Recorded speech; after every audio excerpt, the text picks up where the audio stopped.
महाराज जी क्या आत्म संतुष्टि पाने के लिए सफलता जरूरी है? सफलता के बिना भी संतुष्टि हो जाएगी। बिना सफलता के आत्म संतुष्टि ज्ञान से होती है। एक आदमी बैठा, गंगा जी की शीतल वायु आ रही थी और गंगा जी की तरंगे देख रहा था। तो उसका दोस्त आया, बोले यार क्यों बैठे रहते हो? बोले क्यों? बोले कुछ करो। करने से क्या होगा? बोले कुछ करेंगे तो धन आएगा। फिर धन से क्या होगा? बोले भोग सामग्री एकत्रित करेंगे। भोग सामग्री एकत्रित करेंगे फिर क्या होगा? बोले शांति से बैठेंगे। बोले तो बैठा तू शांति से बैठा हूं, काहे को परेशान कर रहे हो? ए भाई, सफलता से लोभ प्रकट होता है, शांति नहीं। लखपति से करोड़पति, करोड़पति से अरबपति, अरबपति से खरबपति। लाभ से लोभ प्राप्त होता है, शांति नहीं।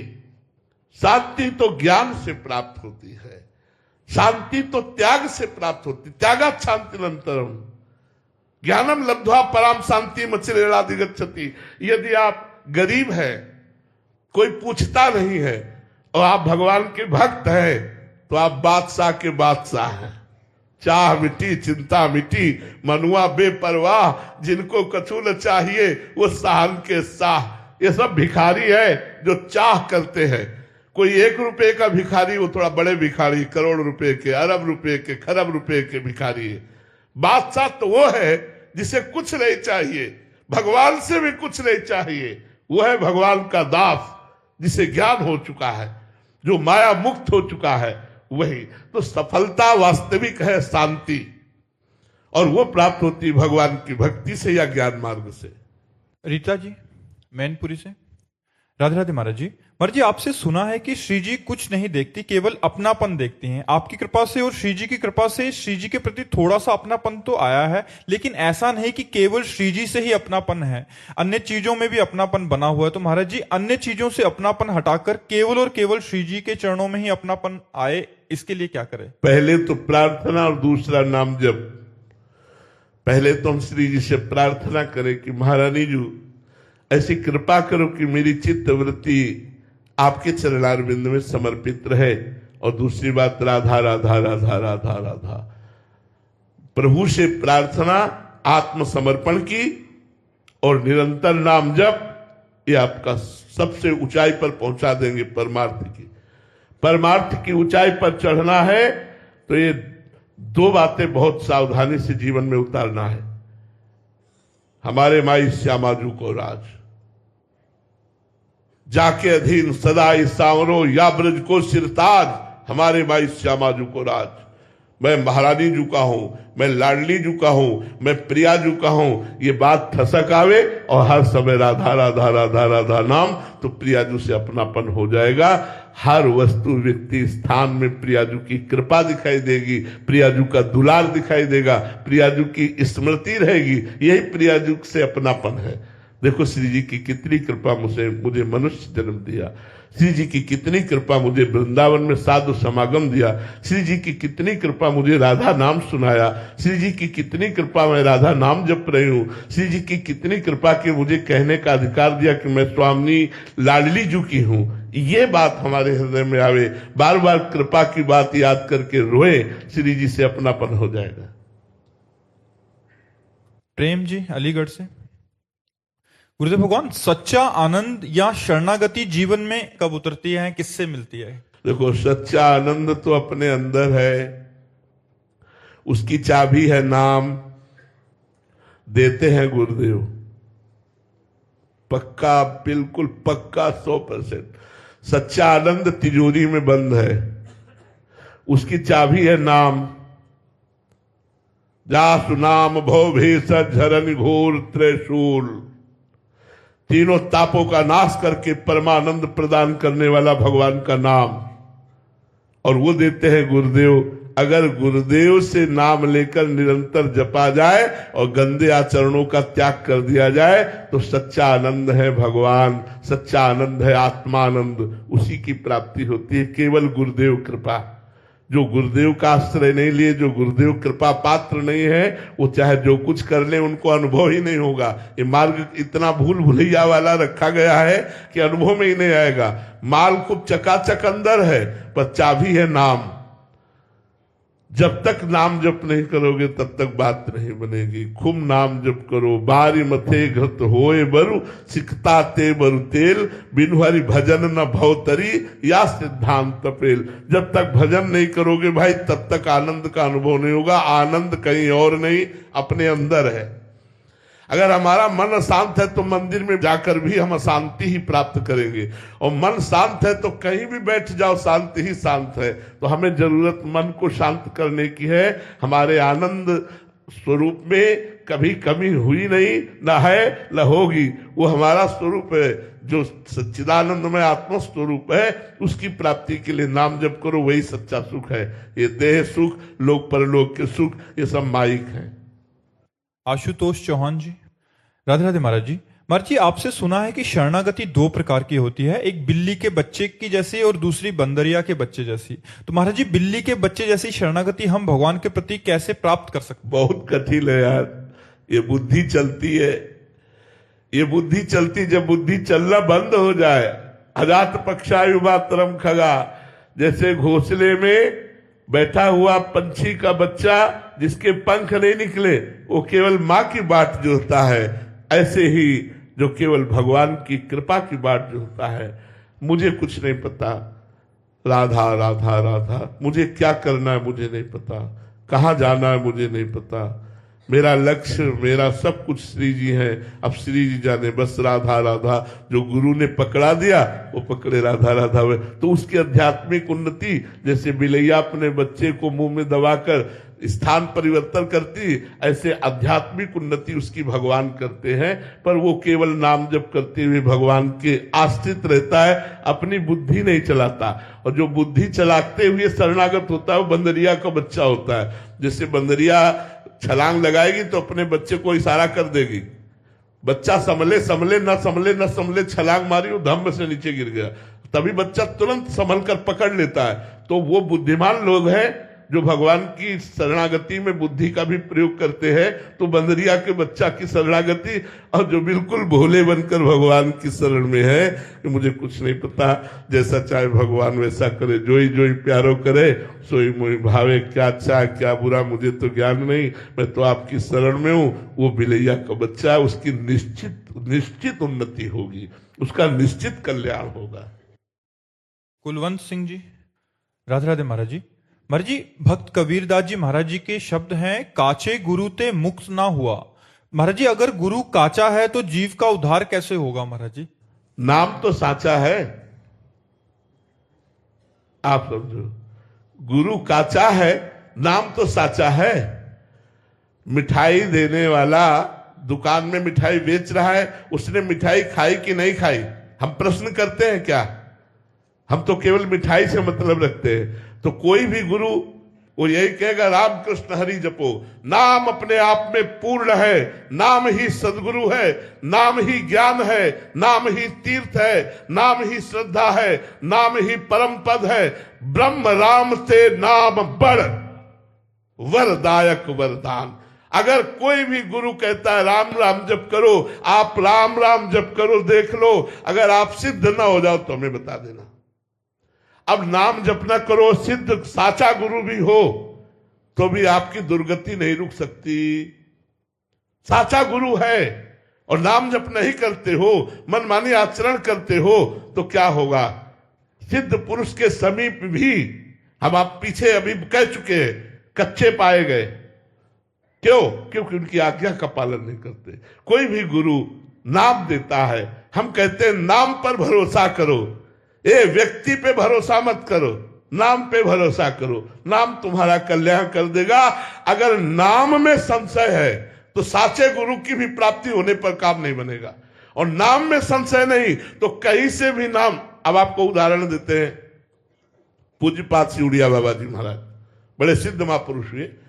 उन्होंने एक उदाहरण दिया कि उड़ीसा में एक बड़ा सीधा सरल आदमी था, उसको प्रेरणा हुई कि मैं गुरु बनाऊं।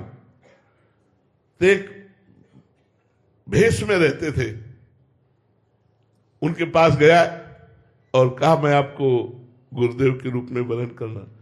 फट में वो कंठी तिलक बांध दी, उसने जो भेंट दी, और वो शराब पीते थे। नशे में उन्होंने काली जी का मंत्र अशुद्ध दिया, नशे में, शराब के नशे में। अब वो बेचारा रोज नहा करके नियम से वही मंत्र जपता। 1 वर्ष ही हुआ कि मां काली प्रकट हो गई और कहा बेटा तेरा गुरु ढोंगी। तो उन्होंने कहा माता जी अब दोबारा शब्द आप कृपा करके मत बोलिएगा। उन्होंने कहा क्यों? बोले हमारे गुरु ढोंगी होते तो आप कैसे आ जाती? बोले मैं बता ले आई हूं कि ये जो मंत्र है ये अशुद्ध है। बोले माता जी आप जाइए, मैं अपने गुरु प्रदत्त मंत्र को नहीं छोड़ सकता, मैं कैसे मानूं कि अशुद्ध है? 1 वर्ष में तुम्हारा साक्षात्कार हो गया, मेरे गुरु साचे, मेरा गुरु मंत्र साचा। माता जी प्रसन्न हो गई और कहा आज के बाद हम विशेष सिद्धि इसी मंत्र से होगी। ये हमारी श्रद्धा होनी चाहिए। राम राम नहीं कह पाते थे, नारद जी ने मरा मरा कहा तो मरा मरा कह के सिद्ध महर्षि बन गए। ए भाई, यहां कौन साचा है कौन काचा है? जब सब में राम रमा है तो कौन काचा है? क्या गुरुवाणी ये आदेश नहीं करती कि सब में राम रमा है? जब सब में राम रमा है तो काचा कौन हुआ? हमारी बुद्धि काची हुई, हमारी श्रद्धा काची हुई, हमारा समर्पण काचा हुआ। यदि हमारा समर्पण साचा है तो नाम साचा है, और साचे से मिला देगा, इसमें कोई संशय नहीं है।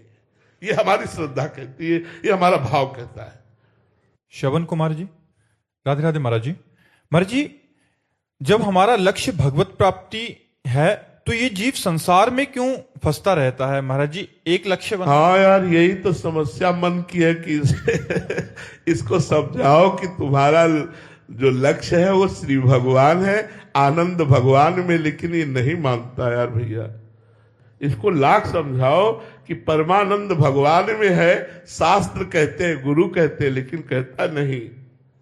कभी रसेंद्री, कभी जनेन्द्री, कभी नेत्रेंद्री, कभी श्रवणेन्द्री, कभी घ्राणेन्द्री, शब्द स्पर्श रूप रस गंध मना खष्टान इंद्रियाणी प्रकृति स्थान करसती। ये प्रकृति की तरफ प्रवाह इसका हो गया भैया। वही महावीर है जो परमात्मा की तरफ इसका प्रवाह कर दे।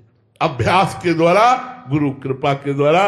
लाख समझाओ, समझाने के बाद जब ये गलती करता है तब भी समझाओ कि देखो तुमने भोगा, इसमें सुख है क्या?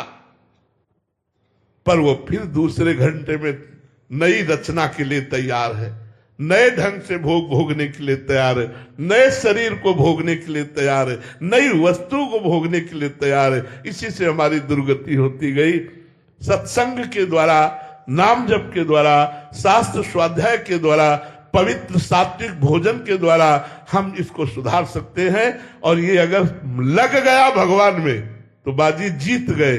भोगों से हटाकर भगवान में लगाना ही तो साधना है। अब ये साधना तो करनी पड़ेगी, पर है बड़ा बेईमान। ये हमने देखा है। हम अपनी बात कह रहे, संतों से बात सुनी जाती, उनके अनुभव की बात। 23 घंटे इस पे चढ़े रहो, 23 घंटे। 24वें घंटे में 5 मिनट के लिए छूट दे दो। क्या 23 घंटे से तो भजन और साधन 5 मिनट में इतनी खुराक इकट्ठा कर लेगा कि अगले 23 घंटे भजन नहीं होने देगा। बहुत बेईमान मन है। बड़े कृपा पात्र जन है वो जो अपने मन को श्री भगवान में लगा रहे हैं। इसलिए संतों की चरण रज, संतों की चरण वंदना, संतों की कृपा, यही हमारा सहयोग कर सकती है, जो हमारा मन भगवान में लगे। इसलिए सत्संग करो, नाम जप करो, शास्त्र स्वाध्याय करो, पवित्र भोजन करो, कुसंग का त्याग करो, इसी से मंगल हो जाएगा। परमार्थ मन की असंगता का नाम है। परमार्थ का स्वरूप ही है मन की असंगता। अगर मन हमारा किसी व्यक्ति, वस्तु, स्थान, किसी इंद्रियजन्य भोगों के सुखों में है तो उसे सांसारिक पुरुष कहते हैं, परमार्थिक पुरुष नहीं कहते।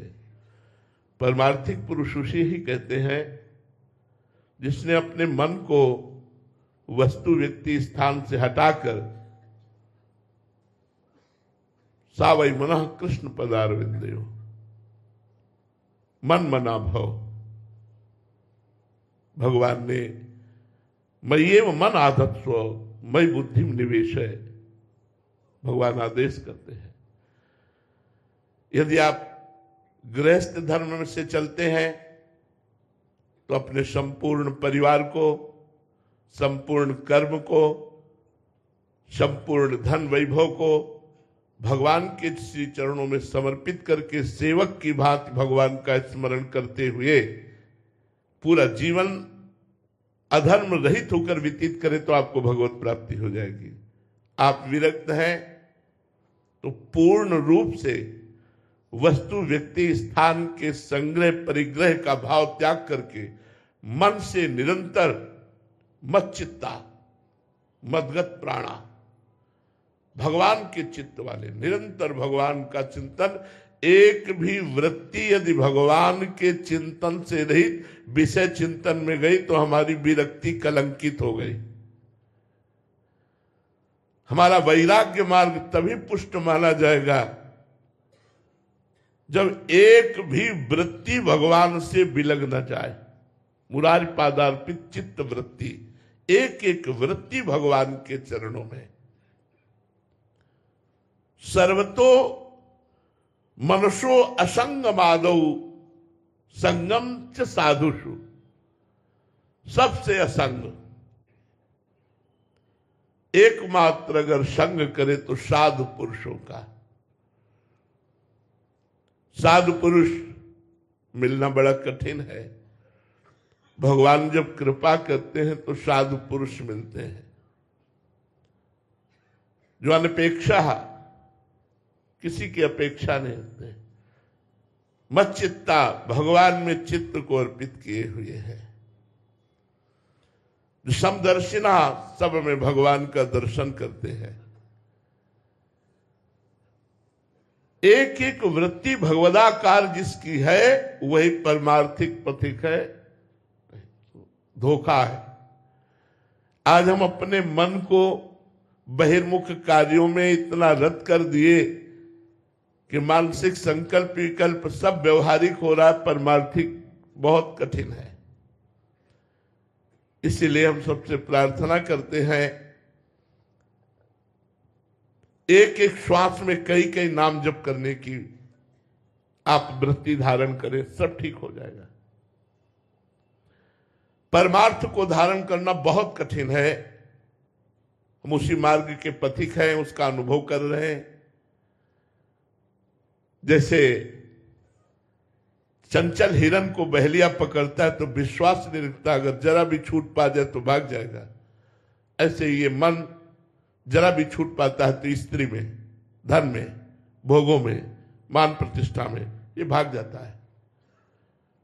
अभ्यास योग युक्तेन चेतसा नान्यगामिना, जो ऐसा अभ्यास करते हैं कि चित्त कहीं और जाए ही ना, एकमात्र श्री भगवान का सुमिरन करते हुए अपने कर्तव्य कर्म को करता रहे।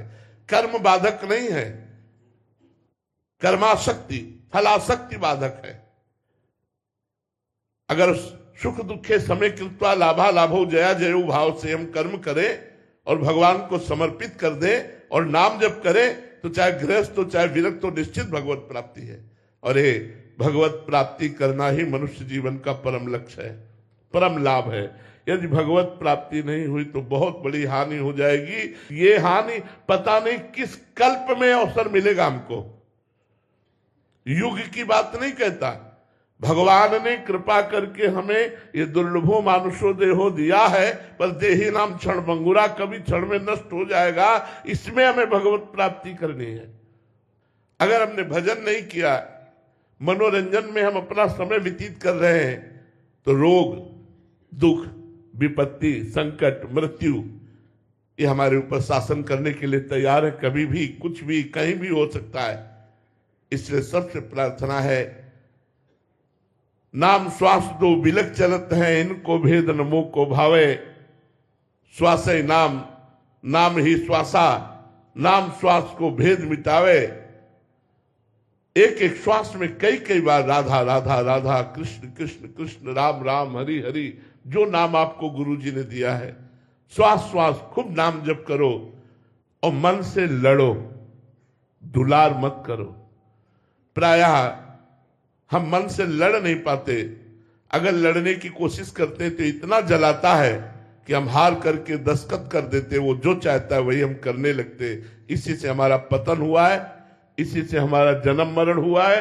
अब हमको एक बार गुरुदेव की कृपा बल से इस मन से लड़ना होगा, इस मन को विपरीत मार्ग से बचाना होगा। और मन को यदि भगवान में लगा पाए तो भगवान ने कहा है, निवशिष्य मयि एव अत ऊर्ध्वं न संशया। यदि मयि एव मन आधत्स्व मयि बुद्धिम निवेशस, मेरे में मन बुद्धि लगा दोगे तो तुम मेरे में ही निवास करोगे, इसमें कोई संशय नहीं है। इसलिए सबसे प्रार्थना है, खूब नाम जप कीजिए। महाराज जी, इसमें एक प्रश्न है महाराज जी, जो आप अभी बोले कि साधक मतलब मन को मारना पड़ेगा, एक बार तो करना पड़ेगा। महाराज जी, क्या साधक के अंदर एक भावना ये रहती है कि हम लगे कोई ऐसा चमत्कार होगा कि एकदम ऐसा होगा कि हमारा हृदय का परिवर्तन हो जाएगा? महाराज जी, इस वृत्ति कोई चमत्कार नहीं होगा, कोई भूल में न रहे। बड़े बड़े सिद्धों के पास रहने वालों को साधन विहीन देखा गया है। साधन विहीन क्यों?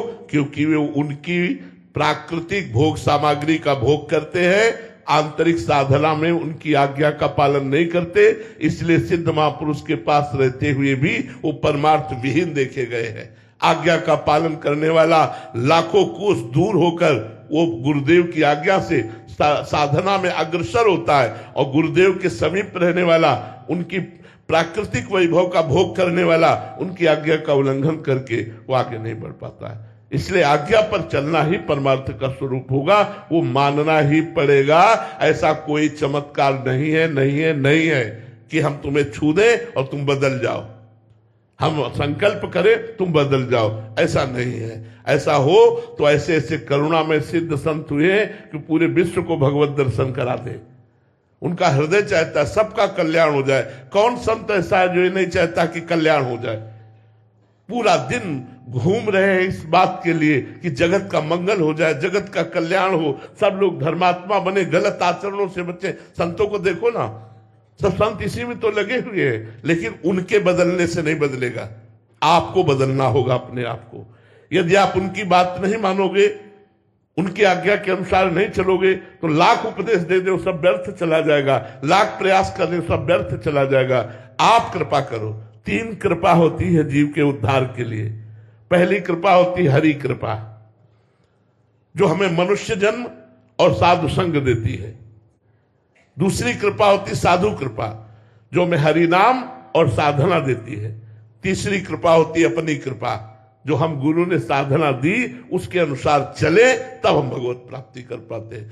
तो प्रायः गुरु कृपा है, हरि कृपा है, लेकिन हमें हमारी अपने ऊपर कृपा करनी चाहिए। अब हमें भजन में लगना चाहिए। सांसारिक कार्य करते हुए भगवान का नाम जप किया जा सकता है, सांसारिक कार्य धर्म में किया जा सकता है, पापाचरण का त्याग किया जा सकता है, बिना शराब पिए बिना मांस खाए जिया जा सकता है। ऐसे पापाचरण क्यों करते हो जो तुम्हारी दुर्गति करे? इसलिए सतमार्ग के आदेश का पालन करना ही सतमार्गी है। वो चाहे लाखों कोस दूर रहता हो, अगर वो आज्ञा का पालन नहीं करता तो समीप रहते हुए भी वो खाली रहेगा, दीपक तले अंधेला रहेगा, चाहे जितने बड़े सिद्ध पुरुष के पास हो। ऐसा चमत्कार कोई नहीं कि हम छू दे या तुम छू दो तो किसी का परिवर्तन हो जाए, ऐसा नहीं। गलत ढंग, गलत वार्ता, या ऐसा कभी नहीं हुआ, ऐसा कभी नहीं हुआ। और जिन पर हुआ वो भजनानंदी संत रहे, जिनको छुआ वो भजनानंदी, और जो छूने वाले वो दोनों भजनानंदी रहे, तब बात बनी है। पंडित अतुल उपाध्याय जी, राधे राधे महाराज जी। महाराज जी, मैं चित्रकूट धाम से चरण सेवक हूं, वहां कामाता नाथ भगवान का। महाराज जी, अमावस्या के दिन लाखों लोग चित्रकूट आते हैं। कोई अपराध धाम में आकर भक्तों से हो जाता है तो उसका निवारण कैसे हो? एक होता है अनजान में किया हुआ अपराध, अनजान में अपराध, और एक होता है जानकर किया हुआ अपराध। जानकर किया हुआ अपराध धाम का वज्र की लीक के समान होता है, उसे भोगना पड़ता है, बड़ा भयानक होता है। इसीलिए जैसे संसार में पाप बन जाए तो तीर्थों में चले जाए, तीर्थावगान करे तो पाप नष्ट हो जाते हैं। तीर्थों में पाप हो जाए तो प्रयागराज तीर्थराज है, संगम त्रिवेणी, वहां स्नान करने से पाप नष्ट हो जाते हैं। तीर्थराज प्रयाग में यदि पाप बन जाए तो भगवान की पुरियां हैं, सप्त पुरियां हैं, अयोध्या, मथुरा, काशी, कांची, अवंतिका, पुरी, द्वारावती आदि। इन पुरियों में जाने से पाप नष्ट हो जाता है। पुरियों में पाप नष्ट हो तो फिर धाम, जैसे भगवत धाम वृंदावन, भगवान का परम पावन, अगर धाम में अपराध बन गया तो फिर ये वज्र की लीक हो जाता है। अनजाने में अपराध होना, जैसे हम चल रहे, कोई चींटी मर गई, किसी जीव को कष्ट हो गया, अनजाने की बात भगवान क्षमा कर देते हैं। लेकिन अब जैसे आप परिक्रमा मार्ग में चल रहे हैं, आप मसाला खाए, आप थूक रहे, आप बीड़ी पी रहे, आप दोना में कुछ खाया फेंक दिया, अब वो थूक किसी वैष्णव के चरणों में पड़ा जो नाम गुरुमंत्र जपता चला जाए, तुम्हारे सारे पुण्य नष्ट हो जाएंगे। वो जूठा दोना किसी वैष्णव के पैर में लगा, तुम्हारे सारे पुण्य नष्ट हो जाएंगे। अच्छा, यहां आकर जो गलत आचरण किए जाते हैं वो दुर्गति कर देते हैं। जैसे उपजाऊ भूमि में जो भी पड़ेगा वो बहुत ज्यादा प्रभाव दिखाएगा, ऐसे ये उपजाऊ भूमि है। अगर यहाँ 1 रुपया दान करोगे तो लाखों रुपया दान के बराबर है, 1 माला जप करोगे तो लाखों माला के बराबर है, और 1 पाप करोगे तो लाखों पाप के बराबर है। इसलिए धाम वास करने के लिए बिल्कुल बच्चा बनकर भगवान की शरण में होकर के धाम वास करे, यहाँ पाप ना होने पावे, अपराध ना होने पावे। एक बार हमने गुरुजी से पूछा था, अपने गुरुजी से 20 वर्ष पहले, कि महाराज जी, जिस धाम की इतनी महिमा वर्णन की गई, हम उसी धाम में मलमूत्र त्याग करते हैं, क्योंकि हम वासी हैं, हम यही वास करते हैं। और हो सकता है कोई शारीरिक अपराध बन जाए, कोई ऐसी चेष्टा बन जाए, क्योंकि पूरा जीवन वास कर रहे, कोई त्रुटि हो जाए तो उसका निराकरण कैसे होगा, उसका निवारण कैसे होगा। तो गुरुदेव ने कहा जो अखंड वृंदावन धाम वास करते हैं, और अगर ये जो मलमूत्र आदि की बात है वो ऐसी है जैसे माँ की गोद में मलमूत्र त्याग बच्चा करता है तो कोई अपराध नहीं माना जाता, ऐसे वृंदा टवी माँ है। और दूसरी बात, अगर जान करके कोई अपराध बन जाता है तो वो यही शरीर त्यागेगा, इसलिए उसके सारे पाप भस्म हो जाते हैं और वो भगवत प्राप्त हो जाता है। लेकिन जो आगंतुक है, जैसे आप 2 दिन के लिए वृंदावन आए, आप होटल बुक किए और संसारिकता में खान पान और सब गंदी बातें, गंदे आचरण, तो ये बड़ा भारी पाप की गठरी लिए जा रहे हो। अब ये कहीं छूटेगी नहीं, ये तुम्हें दुख देगी, ये तुम्हारा कहीं ना कहीं अहित कर देगी। अगर आपको ऐसा लगा कि मेरे से पाप बन गया तो उसका उपाय धाम ही है। जैसे धाम की प्रदक्षिणा दे दो। आप में ऐसा बोध हुआ कि मेरे द्वारा ये पाप बन गया और बड़ा भारी पाप बन गया, और जानकारी में आपकी है, तो आप दंडवती परिक्रमा दे दो वृंदावन की। पाप की गरिमा देख करके अगर लगा कि साधारण पाप है तो राधा राधा रटते हुए एक खड़ी परिक्रमा दे दो, खत्म हो गया। लेकिन कोशिश करो धाम में आकर पवित्रता और संयम, इन दोनों का निर्वाह होता रहे। कहीं हमारा संयम न बिगड़ जाए, कहीं हमारी पवित्रता न बिगड़ जाए। यदि आपको ऐसा लगता है कि मैं यहाँ गलत कर रहा हूं तो भले जाकर के दूसरे क्षेत्र में रहो, यहाँ कभी कभी आ जाओ, लेकिन यहाँ पापाचरण मत करो। ये भगवत धाम है। अगर आपने आजीवन अखंड वृंदावन वास ले लिया तो फिर आप चिंता न करो, धाम संभाल लेगा, वो अपने आप सुधार लेगा। वृंदावन प्रभाव सुनु अपनो ही गुण देत, जैसे बालक मलिन को मात गोद भर लेत। जैसे माँ अपने मलिन बच्चे को गोद में ले लेती है, ऐसे वृंदावन धाम उस जीव को परम पावन कर देता है जो वृंदावन धाम का अखंड वास स्वीकार कर लेता है। सौरभ शर्मा जी, सहारनपुर से। महाराज जी, मैं आध्यात्मिक जीवन और ग्रस्त जीवन के बीच में संतुलन नहीं बना पा रहा हूं, ऐसे में कैसे स्थापित करूं दोनों को? नहीं, कोई विपरीत नहीं है। हमारे पास आध्यात्मिक सिद्धांत है, यत करो शिव भगवान ने कहा है, जो तुम कार्य करते हो। कई बार सत्संग सुना होगा आपने, अगर ध्यान हो, कि यदि हम 8 घंटे नौकरी करते हैं,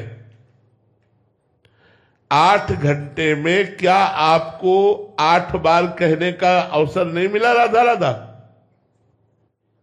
ऐसा कौन सा कार्य है 8 घंटे जिसमें आपको राधा राधा बोलने का अवसर नहीं मिलेगा?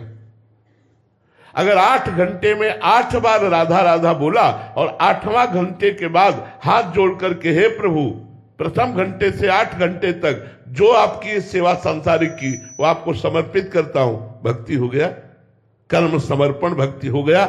हमने तो प्रार्थना की है कई बार लोगों से कि अगर हमारी बात समझ में आ जाए, 5 मिनट में एक बार राधा बोल दो,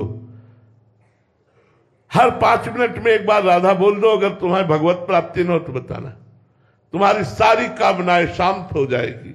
हर 5 मिनट में एक बार राधा। यार क्या जाता है, 5 मिनट में एक बार राधा बोलना है। अगर 24 घंटे भजन न होने लगे तो हमें बताना, क्योंकि हमें याद रहेगा 5 मिनट में राधा बोलना है, तो राधा स्मृति बनी रहेगी, अंदर की स्मृति बनी रही तो समस्त कर्म बंधन नष्ट हो जाएंगे, समस्त पाप नष्ट हो जाएंगे। ये बेईमानी है जो हम कहते हैं हम गृहस्थी में है, हमसे भजन हो का समय नहीं मिलता। आप ईमानदारी से वृंदावन में बैठे हो, चलो बैठकर समय का विभाग करते हैं।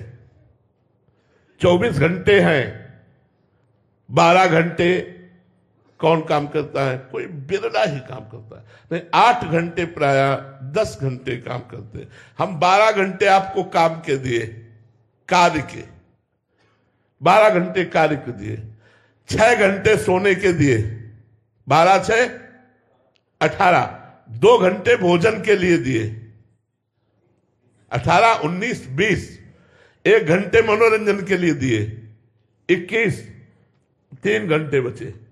बोलो 3 घंटे भजन दोगे? भजन में दोगे हमें? अगर 3 घंटे तुम हमें भजन में दो तो तुम्हारा मंगल ना हो जाए, वृंदावन में बैठ के कह रहे तो कहना। अब बोलो, आप समय को व्यर्थ करते हैं कि नहीं? आप समय को नष्ट करते हैं कि नहीं? अगर आप ईमानदारी से समय को प्रयोग करें तो हम 12 घंटे आपको काम के लिए देते हैं, 6 घंटे सोने के लिए देते, 2 घंटे भोजन के लिए देते, 1 घंटे मनोरंजन के लिए देते, 3 घंटे तो फिर भी बचे ना। चाहे विद्यार्थी हो, चाहे किसान हो, चाहे व्यापारी हो, चाहे नौकरी करते हो, कोई भी हो, 3 घंटे भजन में हमें दे दो, 3 घंटे भजन करो, देख लो तुम्हारा जीवन कहां उठ के जाता है, तुम कितनी ऊंचाई पर पहुंच जाओगे। अगर हम तैनात भी हैं तो हमारा मन खाली राधा राधा राधा राधा क्या चला गया। मान लो हम 12 घंटे तैनात है तो हर समय हमारा दिमाग कहां होना चाहिए? राधा राधा ड्यूटी में। अरे यार, भजन करना हो तो हर समय आप भजन कर सकते हो। कंप्यूटर में काम किया, 5 मिनट बाद बोला राधा, फिर काम किया बोला राधा। अरे आनंद आ जाए यार। कैसे बैलेंस बिगाड़ रहे हो अध्यात्म और गृहस्थ का? यह आपकी कमजोरी है। आप इस कमजोरी को छोड़िए और अध्यात्मवान बनते हुए गृहस्थ में चलिए। नाथ सकल संपदा तुम्हारी, मैं सेवक समेत सुत नारी। बहुत बढ़िया गृहस्थ धर्म का पालन हो जाएगा। मृत्युंजय मिश्र जी, महाराज जी, आपका भी एक प्रश्न था कि गृहस्थ जीवन में असंगोहम की स्थिति कैसे प्राप्त हो? भगवत भाव से। मेरी मां के रूप में भगवान, मेरे पिता के रूप में भगवान, मेरे पुत्र के रूप में भगवान, मेरी पत्नी के रूप में भगवान, चराचर जगत के रूप में भगवान। जब भगवान देखते हैं तो अनुराग होता है, और जब शरीर देखते हैं तो मोह होता है, राग होता है। मोह और राग दुर्गति कराता है और अनुराग सदगति कराता है। हम मां को मां मान के प्यार करें और फिर मां को भगवान मान के प्यार करें, कितना बड़ा अंतर रहेगा। मातृ देवो भव पितृ देवो भव। पत्नी को पत्नी मान के प्यार करें और अपना भगवान मान के प्यार करें तो कितना प्यार करेंगे। प्यार ही प्यार। वो जीवन प्यारमय हो जाएगा जो अपने पुत्र को भगवत स्वरूप देखता है, अपनी पत्नी को भगवत स्वरूप देखता है। सिय राम में सब जग जानी, करो प्रणाम जोरी जुग पानी। और अपने संबंध के अनुसार बर्ताव करता है, संबंध के अनुसार बर्ताव करता है और सब में भगवान को देखता है। वो गृहस्थ हो चाहे विरक्त हो, असंग हो जाएगा। और जो असंगता का मतलब एकांत में बैठे रहना, तो इस भूल में मत रहना। संग मन से होता है। अगर तन सभा में बैठा है, मन भगवान में बैठा है, तो आप एकांत हो। आप एकांत कुटिया में बैठे संसार का चिंतन कर रहे हो तो आप प्रपंची हो, एकांतिक नहीं हो। बात चिंतन की है, सभा की नहीं है। बीच बाजार में बैठकर आप समाधिस्थ हो सकते हैं यदि आपका भगवत चिंतन है। और भगवत चिंतन ठीक नहीं है तो गंगा यमुना के किनारे भी प्रपंच का ही चिंतन करोगे बैठे। इसलिए असंगता भगवत भाव से आएगी। अगर हम गृहस्थ में रहते हुए जिससे मिले पहले उसमें भगवत दृष्टि करें तो हम असंग हो जाएंगे। अगर व्यक्ति दृष्टि रखेंगे तो फंस जाएंगे, भगवत दृष्टि रखेंगे तो असंग हो जाएंगे। महाराज जी हमारा भाव भगवत भाव है और सामने से प्रतिकूल भाव है तो फिर क्या? कोई फर्क नहीं पड़ता, कोई फर्क नहीं पड़ता, क्योंकि मैं अपने प्रभु से अनुकूलता नहीं चाहता, मैं प्रभु की सेवा करना चाहता हूं। पुत्र रूप में प्रभु आए, जरूरत पड़ेगी डांट लगाएंगे क्योंकि मेरा कर्तव्य है, लेकिन है मेरे भगवान। जब हम इस व्यवहार में चलेंगे तो प्रतिकूलता हमें खलेगी ही नहीं। पहले तो हम भाव धारण करें ना, तो हमें प्रतिकूलता और अनुकूलता दोनों से मतलब नहीं रह जाएगा। भगवत भाव रखने वाला समतुल हो जाता है, समता को प्राप्त होता है। और राग द्वेष, ये विषमता, मोह आदि विषमता ये संसार में है, भगवान में नहीं। भगवान सम है, इसलिए उसका हृदय सम हो जाता है। मानव मानस तुल्यो, तुल्य निंदात्म संस्तुति, स्तुति और निंदा में, मान और अपमान में उसका हृदय सम होने लगता है, जो सम में भगवान का दर्शन करता है। श्री राधा वल्लभ लाल की